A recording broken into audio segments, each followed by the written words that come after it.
Chapter 3. The pilot made an examination down by the floor plate hole, with a flashlight to see by, and 2 mirrors to show him the contents of a spot he could not possibly reach with any instrument. Joe heard his report, made to the ground by radio. "It's a grenade," he said coldly. "It took time to fix it the way it is. At a guess, the ship was booby-trapped at the time of its last overhaul.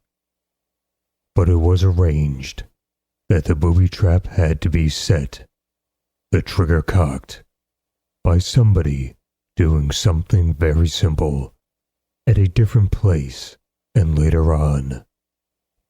We've been flying with that grenade in the wheel well for 2 weeks. But it was out of sight. Today, back at the airfield, a sandy-haired man reached up and pulled a string he knew how to find. That loosened a slip knot. The grenade rolled down into a new position. Now, when the wheel goes down, the pin is pulled. You can figure things out from that. It was an excellent sabotage device. If a ship blew up 2 weeks after overhaul, it would not be guessed that the bomb had been placed so long before. Every search would be made for a recent opportunity for the bomb's placing. A man who merely reached in and pulled a string that armed the bomb and made it ready for firing would never be suspected. There might be dozens of planes now carrying their own destruction about with them, the pilot said into the microphone. Probably. He listened. Very well, sir. He turned away and nodded to the co-pilot, now savagely keeping the ship in a wide, sweeping circles, the rims of which barely touched the farthermost corner of the airport on the ground below. "We've authority to jump," he said briefly. "You know where the chutes are. But there is a chance that I can belly land without that grenade blowing. I'm going to try that." The co-pilot said angrily, "I'll get him a chute." He indicated Joe and said furiously, "They've been known to try 2 or 3 tricks, just to make sure. Ask if we should dump cargo before we crash land." The pilot held up the microphone again. He spoke. He listened. "Okay to dump stuff to lighten ship." "You won't dump my crates," snapped Joe. "And I'm staying to see you don't. If you can ride this ship down, so can I." The co-pilot got up and scowled at him. "Anything I can move out goes. Will you help?" Joe followed him through the door to the cargo compartment. The space there was very considerable and bitterly cold. The crates from Kenmore plant were the heaviest items of cargo. The other objects were smaller. The co-pilot made his way to the rear and pulled a lever. Great, curved doors opened at the back of the plane. Instantly, there was such a bellowing of motors that all speech was impossible. The co-pilot pulled out a clip of colored paper slips and checked one with the nearest movable parcel. He painstakingly made a check mark and began to push the box towards the doors. It was not a conspicuously sane operation. So near the ground, the plane tended to waver. The air was distinctly bumpy. To push a massive box out of a doorway, so it would tumble down 1,000 feet to desert sands was not so safe a matter as would let it become tedious. But Joe helped. They got the box to the door and shoved it out. It went spinning down. The co-pilot hung on to the door frame and watched it land. He chose another box. He checked it, and another. Joe helped. They got them out of the door and dropping dizzily through emptiness. The plane soared on in circles. The desert, as seen through the open clamshell doors, reeled away astern, and then seemed to tilt and reeled away again. Joe and the co-pilot labored furiously, but the co-pilot checked each item before he jettisoned it. It was a singularly deliberate way to dump cargo to destruction. A metal-bound box over the edge of the cargo space floor, a piece of machinery visible through its crate. A box marked instruments, fragile. Each one checked off, each one dumped to drop 1,000 feet or more. A small, crated dynamo. This item and that. A crate marked stationary. It would be printed forms for the timekeepers, perhaps. But it wasn't. It dropped out. The plane bellowed on. And suddenly, there was a burst of blue-white flame on the desert below. The box that should have contained time cards had contained something very much more explosive. As the plane roared on, rocking from the shock wave of the explosion, Joe saw a crater and a boiling cloud of smoke and flying sand. The co-pilot spoke explosively and furiously in the blasting uproar of the motors. He vengefully marked the waybill of the parcel that had exploded. But then they went back to the job of dumping cargo. They worked well as a team now.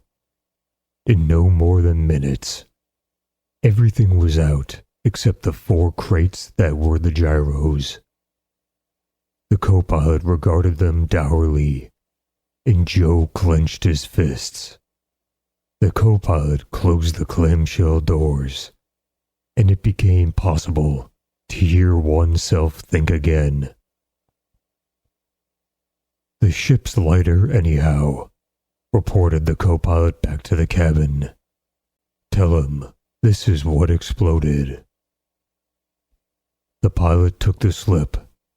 He plucked down the microphone exactly like somebody picking up an interoffice telephone, and reported the waybill number and a description of the case that had been an extra bomb. The ship carrying the pilot gyros had been booby-trapped, probably with a number of other ships, and a bomb had been shipped on it, and a special saboteur with a private plane had shot at it with rockets. The pilot gyros were critical devices.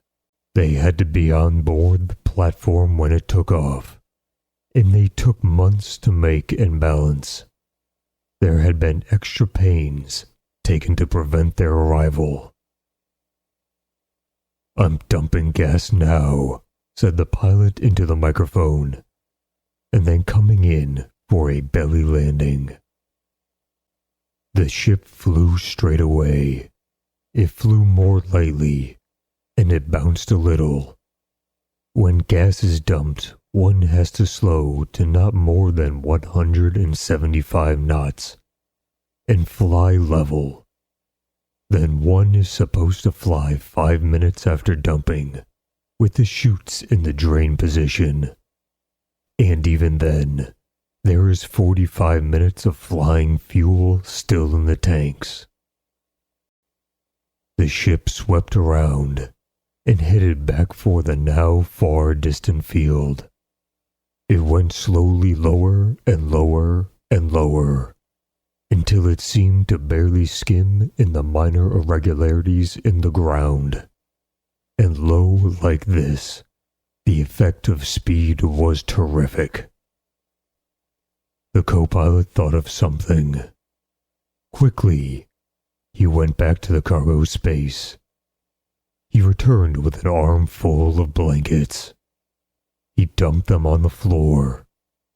"If that grenade does go," he said sourly. Joe helped. In a few minutes, before Bootstrapped loomed near, they filled the bottom of the cabin with blankets, especially around the pilot's chairs, and there was a mound of blanketing above the actual place where the grenade might be. It made sense. Soft stuff like blankets would absorb an explosion better than anything else, but the pilot thought the grenade might not blow. "Hold fast," snapped the pilot. The wing flaps were down. That slowed the ship a little. It had been lightened. That helped. They went in over the edge of the field, less than a man-high height. Joe found his hands closing convulsively on a handle grip. He saw a crash wagon starting out from the side of the runway. A fire truck started for the line the plane followed. 4 feet above the rushing sand. 3. The pilot eased back on the stick. His face was craggy and very grim and very hard. The ship's tail went down and dragged. It bumped. Then the plane careened and slid and half-whirled crazily. And then the world seemed to come to an end. Crashes, bangs, shrieks of torn metal, bumps, thumps, and grindings. Then a roaring. Joe pulled himself loose from where he had been flung. It seemed to him that he peeled himself loose and found the pilot struggling up. He grabbed him to help, and the co-pilot hauled at them both, and abruptly, all 3 of them were in the open air and running at full speed away from the ship. The roar abruptly became a bellowing.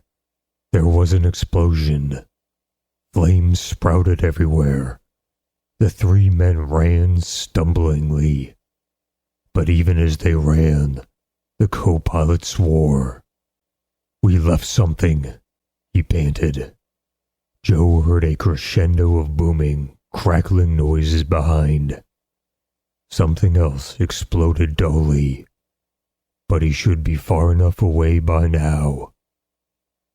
He turned to look and saw blackening wreckage immersed in roaring flames. The flames were monstrous. They rose sky high. It seemed more flames than 45 minutes of gasoline should have produced. As he looked, something blew up shatteringly, and fire raged even more furiously. Of course, in such heat, the delicately adjusted gyros would be warped and ruined, even if the crash hadn't wrecked them beforehand. Joe made thick, incoherent sounds of rage. The plane was now an incomplete, twisted skeleton, licked through by flames. The crash wagon roared to a stop behind them. "Anybody hurt? Anybody left inside?"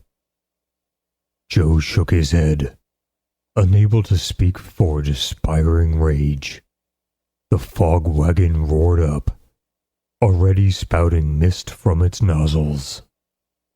Its tanks contained water treated with detergent, so that it broke up into the finest of droplets when sprayed at 400 pounds of pressure.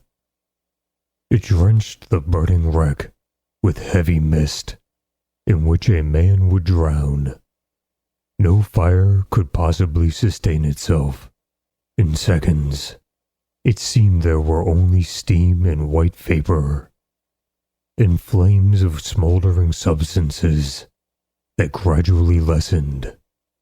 But then, there was a roaring of motorcycles racing across the desert, with a black car trailing them. The car pulled up beside the fog wagon, then sped swiftly to where Joe was coming out of a wild rage and sinking into sick, black desperation. He'd been responsible for the pilot gyros and their safe arrival. What had happened wasn't his fault, but it was not his job to merely remain blameless. It was his job to get the gyros delivered and set up in the space platform. He had failed. The black car braked to a stop. There was Major Holt. Joe had seen him 6 months before. He'd aged a good deal. He looked grimly at the two pilots. "What happened?" he demanded. "You dumped your fuel. What burned like this?" Joe said thickly, "Everything was dumped but the pilot gyros. They didn't burn. They were packed at the plant." The co-pilot suddenly made an incoherent sound of rage. "I've got it," he said hoarsely. "I know." "What?" snapped Major Holt. "They planted that grenade at the major overhaul," he panted. The co-pilot, too enraged to even swear. "They fixed it, so any trouble would mean a wreck. And I pulled the fire extinguisher release just as we hit. For all compartments, to flood everything with CO2. But it wasn't CO2. That's what burned." Major Holt stared sharply at him, held up his hand. Somebody materialized beside him. He said harshly, "Get the extinguisher bottles sealed and take them to the laboratory." "Yes, sir." A man went running towards the wreck. Major Holt said coldly, "That's a new one. We should have thought of it. And you men get yourselves attended to and report to security at the shed." The pilot and co-pilot turned away. Joe turned to go with them, but he heard Sally's voice, a little bit wobbly. "Joe, come with us, please." Joe hadn't seen her, but she was in the car. She was pale. Her eyes were wide and frightened. Joe said stiffly, "I'll be all right. I want to look at those crates." Major Holt said curtly, "They are already under guard. There'll have to be photographs made before anything can be touched. And I want a report from you anyhow. Come along." Joe looked. The motorcycles were abandoned, and there were already armed guards around the still steaming wreck, grimly watching the men of the fog wagon as they hunted for remaining sparks or flame. It was noticeable that now nobody moved towards the wreck. There were figures walking back towards the edge of the field. What civilians were about, even to the mechanics on duty, had started out to look at the debris at close range.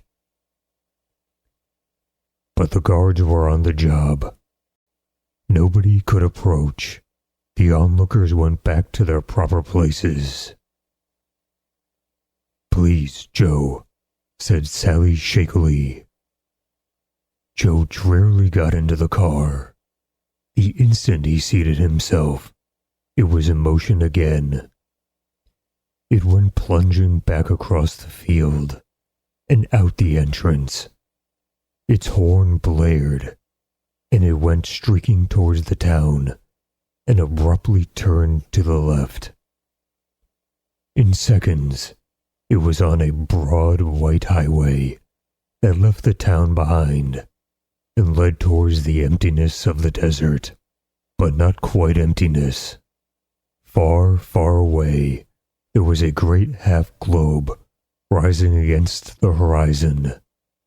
The car hummed towards it, tires singing, and Joe looked at it and felt ashamed, because this was the home of the space platform, and he hadn't brought to it the part for which he alone was responsible.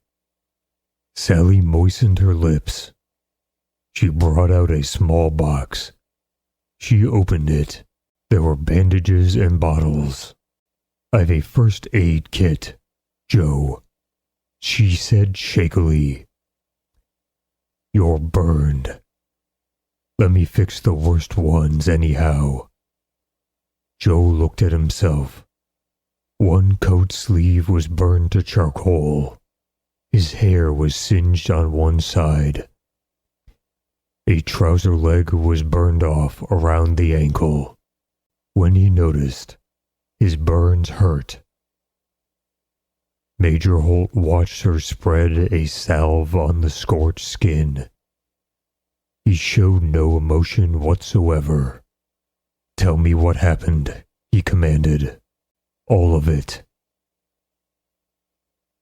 Somehow there seemed very little to tell, but Joe told it badly as the car sped on. The great half-ball of metal loomed larger and larger, but did not appear to grow nearer as Sally practiced first aid. They came to a convoy of trucks, and the horn blared, and they turned out and passed it. Once they met a convoy of empty vehicles on the way back to Bootstrap. They passed a bus. They went on. Joe finished drearily. The pilots did everything anybody could. They even checked off the packages as they were dumped. We reported the one that blew up. Major Holt said uncompromisingly, "Those were orders. In a sense, we've gained something, even by this disaster. The pilots are probably right that the plane been having booby-trapped after its last overhaul, and the traps armed later. I'll have an inspection made immediately, and we'll see if we can find how it was done. There's a man you think armed the trap on this plane. An order for his arrest is on the way now." I told my secretary, and that's CO2. "I didn't understand that," said Joe drearily. "Planes have CO2 bottles to put out fires," said the major impatiently. "A fire in flight lights a red warning light on the instrument panel, telling where it is. The pilot pulls a handle, and CO2 floods the compartment, putting it out. And this ship was coming in for a crash landing, so the pilots, according to orders, flooded all the compartments with CO2. Only it wasn't," Sally said in horror. "Oh no. The CO2 bottles were filled with an inflammable or an explosive gas," said her father unbendingly. "Instead of making a fire impossible, they made it certain. We'll have to watch out for that trick now, too." Joe was too disheartened for any emotion except a bitter depression and a much more bitter hatred of those who are ready to commit any crime, and who had committed most in the attempt to destroy the platform. The shed that housed it rose against the skyline. It became huge. It became monstrous. It became unbelievable. But Joe could have wept when the car pulled up at an angular 3-story building built out from the shed's base. From the air, this substantial building had looked like a mere chip. The car stopped. They got out. A sentry saluted as Major Holt led the way inside. Joe and Sally followed. The major said curtly to a uniformed man at the desk, "Get some clothes for this man. Get him a long-distance telephone connection to the Kenmore Precision Tool Company. Let him talk, then bring him to me again." He disappeared. Sally tried to smile at Joe. She was still quite pale. "That's Dad, Joe. He means well, but he's not cordial. I was in his office when the report of sabotage to your plane came through. We started for Bootstrap. We were on the way when we saw the first explosion. I thought it was your ship." She winced a little at the memory. "I knew you were on board. It was not nice, Joe." She'd been badly scared. Joe wanted to thump her encouragingly on the back, but he suddenly realized that would no longer be appropriate. So he said gruffly, "I'm all right." He followed the uniformed man. He began to get out of his scorched and tattered garments. The sergeant brought him more clothes, and he put them on. He was just changing his personal possessions to new pockets when the sergeant came back again. "The Kenmore plant is on the line, sir." Joe went to the phone. On the way, he discovered that the banging around he'd had when on the plane landed had made a number of places on his body hurt. He talked to his father. Afterward, he realized that it was a queer conversation. He felt guilty because something had happened to a job that had taken 8 months to do, and that he alone was escorting to its destination. He told his father about it, but his father didn't seem concerned. Not nearly so much concerned as he should have been. He asked urgent questions about Joe himself. If he was hurt, how much, where. Joe was astonished that his father seemed to think such matters were more important than the pilot gyros. But he answered the questions and explained the exact situation, and also certain desperate hope that he was trying to cherish, that the gyros might still be repairable. His father gave him advice. Sally was waiting for him again when he came out. She took him into her father's office and introduced him to her father's secretary. Compared to Sally, she was an extraordinarily plain woman. She wore a sorrowful expression, but she looked very efficient. Joe explained carefully that his father said for him to hunt up Chief Bender working on the job out here, because he was one of the few men who left the Kenmore plant to work elsewhere, and he was good at it. He and the chief between them would estimate the damage and the possibility of repair. Major Holt listened. He was military and official, and harassed and curt and tired. Joe known Sally and therefore her father all his life, but the Major wasn't an easy man to be relaxed with. He spoke into thin air, and immediately his sad-seeming secretary wrote out a pass for Joe. Then Major Holt gave crisp orders on a telephone and asked questions, and Sally said, "I know, I'll take him there.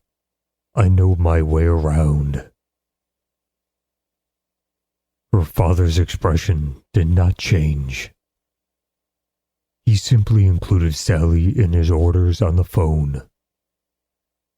He hung up and said briefly, "The plane will be surveyed and taken apart as soon as possible.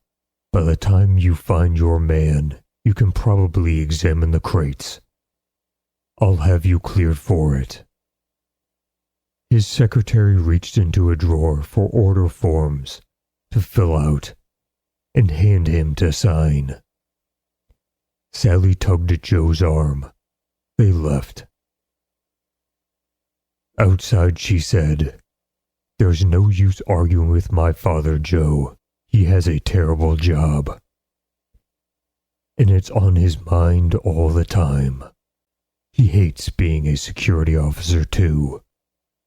It's a thankless job, and no security officer ever gets to be more than a major. His ability never shows. What he does is never noticed unless it fails. So he's frustrated. He's got poor Miss Ross, his secretary, you know, so she just listens to what he says must be done, and she writes it out. Sometimes he goes days without speaking to her directly. But really, it's pretty bad. It's like a war with no enemy to fight except spies, and the things they do. They've been known to even booby-trap a truck after an accident, so anybody who tries to help will be blown up. So everything has to be done in a certain way, or everything will be ruined." She led him into an office with a door that opened directly into the shed.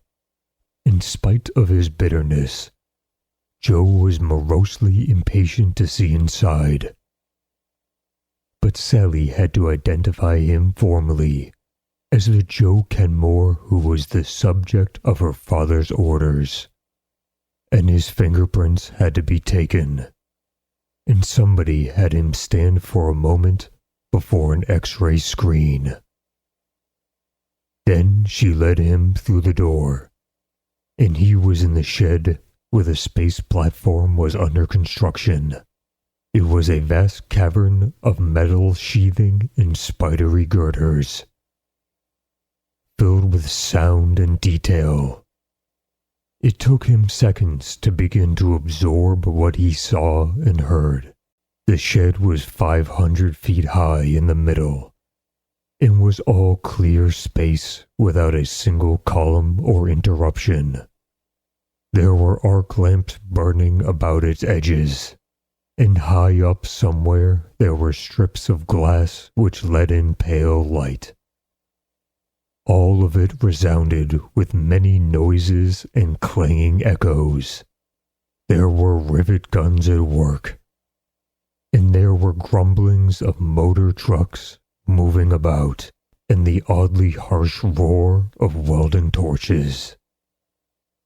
But the torch flames looked only like marsh flies, blue, white, and eerie against the mass of the thing that was being built. It was not too clear to the eye, this incomplete space platform.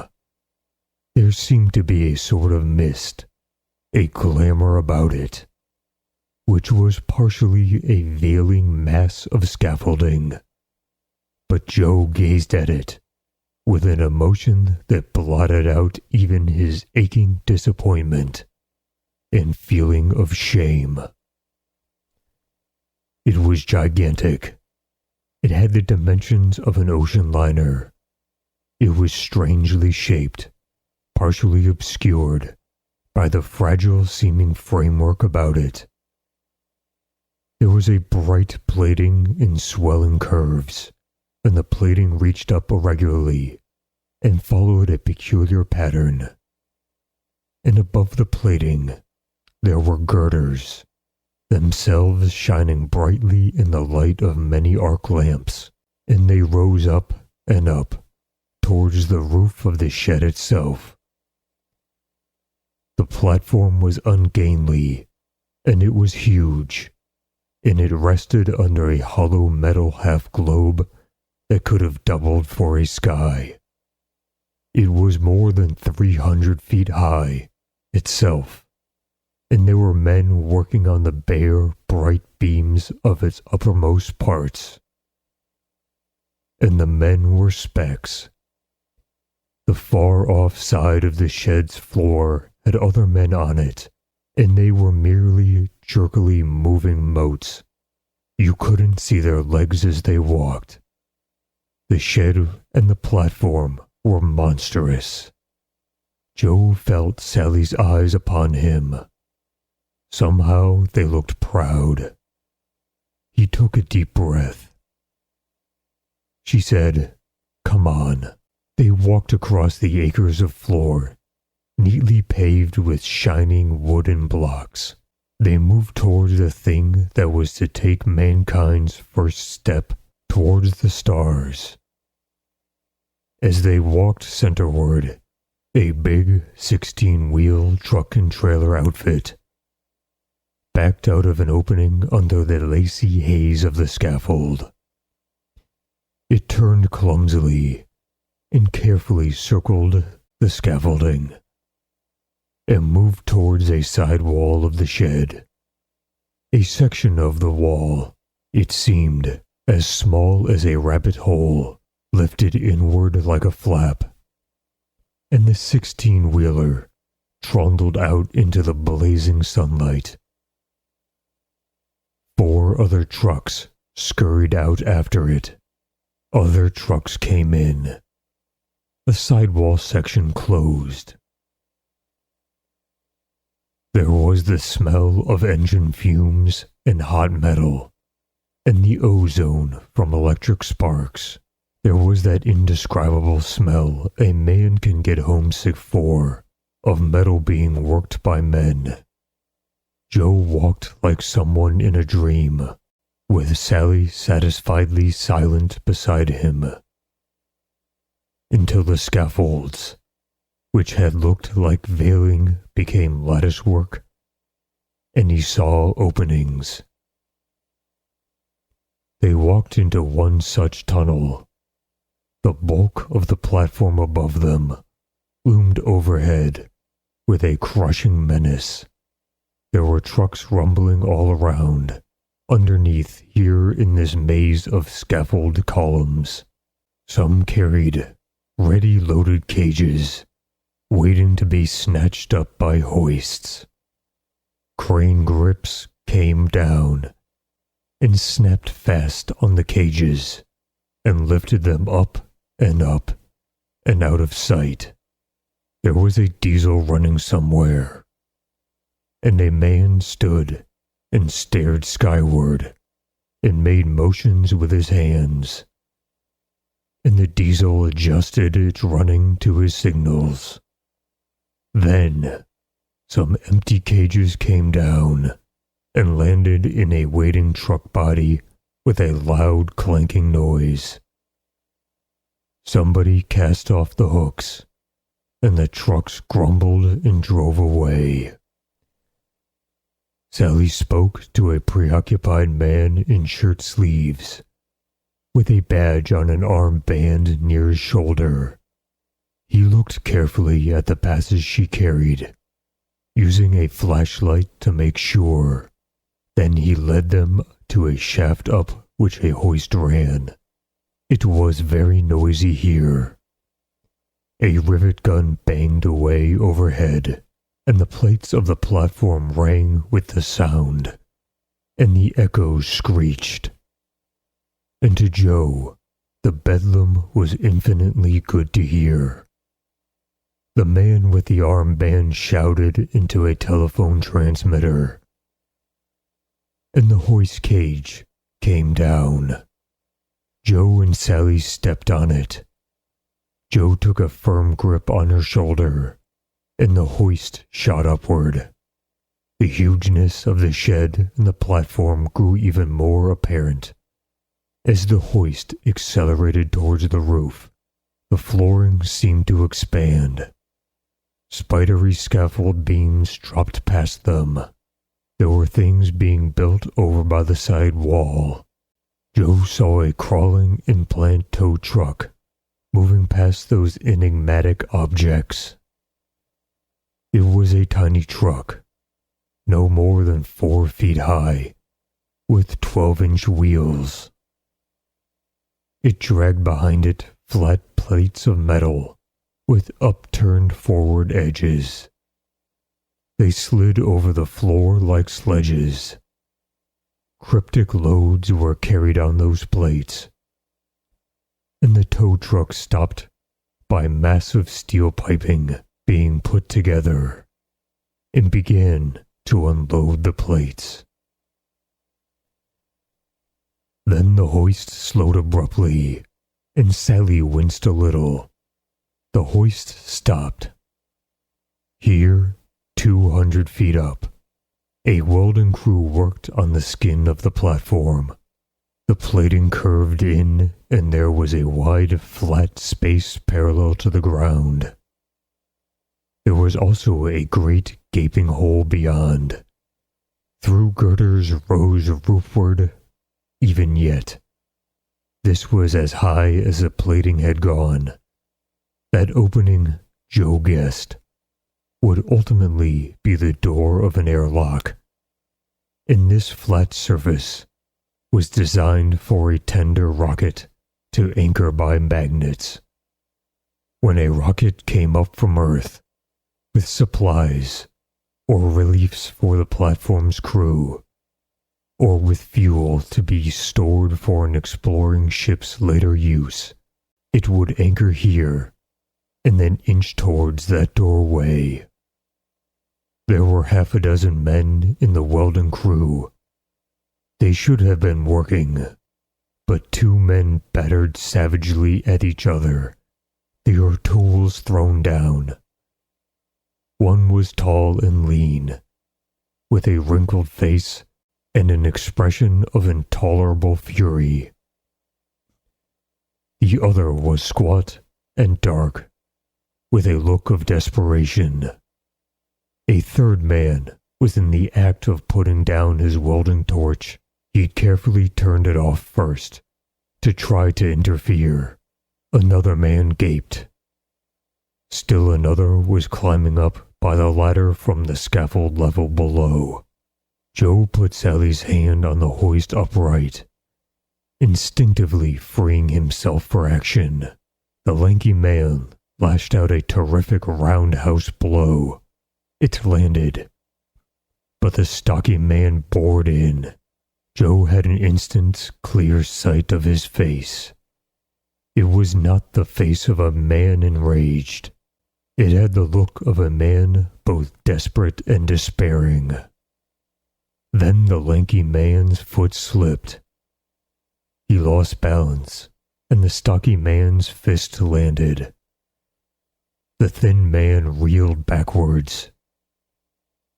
Sally cried out, choking. The lanky man teetered on the edge of the flat place. Behind him, the plating curved down. Below him, there were 200 feet of fall through the steel piping maze of scaffolds. If he took one step back, he was gone inexorably down a slope on which he could never stop.